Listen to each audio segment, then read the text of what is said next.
The Odwells were a wealthy and respected family in Lagos. Mr. Odwell was a businessman, always traveling, and his wife, Funmi, was a hospital administrator with long shifts. They had one child, a bright and cheerful 6-year-old girl named Eniola. She was the light of their lives, but their busy schedules made it hard to be around her as much as they wished. That was why they hired Martha. Martha came highly recommended. She was in her late 40s, plump with a round, motherly face and a calm demeanor that put Funmi at ease. Her references were glowing, and after a short interview, she was hired on the spot. At first, Martha seemed like a blessing. She was patient with Eniola, always making sure she ate, bathed, and did her homework. The little girl took an instant liking to her. Even the house staff noticed how efficient she was, always keeping Eniola entertained while making sure the house stayed neat. But behind closed doors, when no one was watching, Martha was not the sweet nanny she pretended to be. It started with little things. She would whisper frightening things to Eniola at night, telling her that if she ever told her parents, a dark spirit would come for her. She took away Eniola's toys as punishment for the smallest mistakes. She would pinch her under the table during meals, smiling at Mr. and Mrs. Odwell as if nothing had happened. The little girl tried to tell her mother once. "Mommy, I don't like Auntie Martha," she said hesitantly one evening. Funmi, exhausted from work, barely looked up from her laptop. "Why, darling?" Eniola opened her mouth, but just then, she saw Martha standing in the hallway, watching her with dark, piercing eyes. The child froze. The warning replayed in her head, "If you tell, the spirit will come." She shook her head quickly. "Nothing, Mommy." Funmi smiled, distracted, and kissed her daughter's forehead. "Mommy's working, dear. Go and play." And so, Eniola suffered in silence. Then, one evening, the unimaginable happened. Martha had given Eniola a small plate of rice and stew for dinner. As the child ate quietly, Martha sat across from her, watching with an unsettling smile. Then she stood up, walked to the bathroom, and returned moments later holding something in her hands. A small, wet lump. Brown. Sticky. Pungent. Eniola wrinkled her nose in confusion. "What's that?" Martha smiled, her voice sickly sweet. "It's special food. You must eat it." The child's stomach twisted in fear. "I don't want to," she whispered. Martha's smile faded instantly. Her eyes turned cold. "Eat it." Tears welled up in Eniola's eyes. "Please, Auntie Martha, no." Martha grabbed a spoon from the table, scooped up some of the disgusting mass, and pushed it toward the child's mouth. "Eat," she commanded. Eniola shook her head violently, but Martha's grip was firm. The woman's face was inches from hers now, her breath hot and foul. "If you don't eat it, I'll make you sleep outside tonight. The spirits will find you." The little girl whimpered, her body trembling. She had no one to save her. No one to believe her. And as Martha forced the spoon closer, Eniola felt her stomach churn. The nightmare had only just begun. Eniola shook her head frantically, her small body trembling. "Please, Auntie Martha, I don't want to." Martha's grip tightened around the spoon, her dark eyes narrowing. "You will eat it." The foul stench made Eniola gag. Tears rolled down her cheeks as she turned her head away, pressing her lips together as tightly as she could. But Martha was stronger. With terrifying force, she grabbed the child's jaw and squeezed, forcing her mouth open. Eniola screamed, but it was muffled as Martha shoved the spoonful of filth into her mouth. The taste hit her instantly, bitter, putrid, wrong. She gagged violently, her tiny body convulsing as she spat it out, tears streaming down her face. Martha's expression darkened with rage. "You dare spit it out," she hissed. She slapped Eniola across the face. The little girl's head snapped to the side, her vision blurring with tears. She clutched her burning cheek, her chest rising and falling in panicked sobs. "You're a spoiled brat," Martha sneered. "Your parents don't love you. They leave you with me because they don't care. But I care. I'm teaching you to be strong." Eniola shook her head, hiccuping through her sobs. She wanted to run, to hide, but she knew Martha would find her.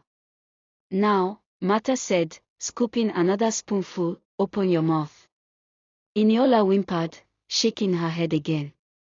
Martha's nostrils flared. "Fine. If you want it willingly, I'll make sure you do." She reached for the little girl again, but just then, a loud knock echoed from the front door.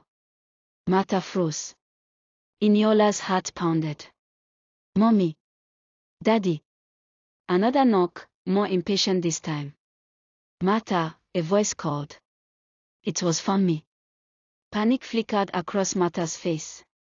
She grabbed a napkin and wiped Eniola's tear-streaked face roughly. "If you say anything," she whispered, "I will make your life worse than you can imagine."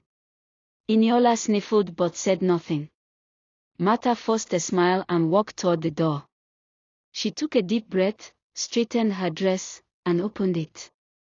Funmi stepped inside, frowning. "Why didn't you answer sooner?" she asked, glancing around. "Where's Eniola?"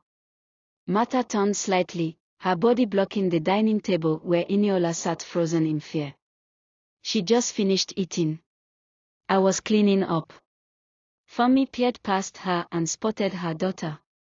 "Eniola," she called softly. Eniola turned, her lip quivering. She wanted to run to her mother, to tell her everything. But then, she saw it.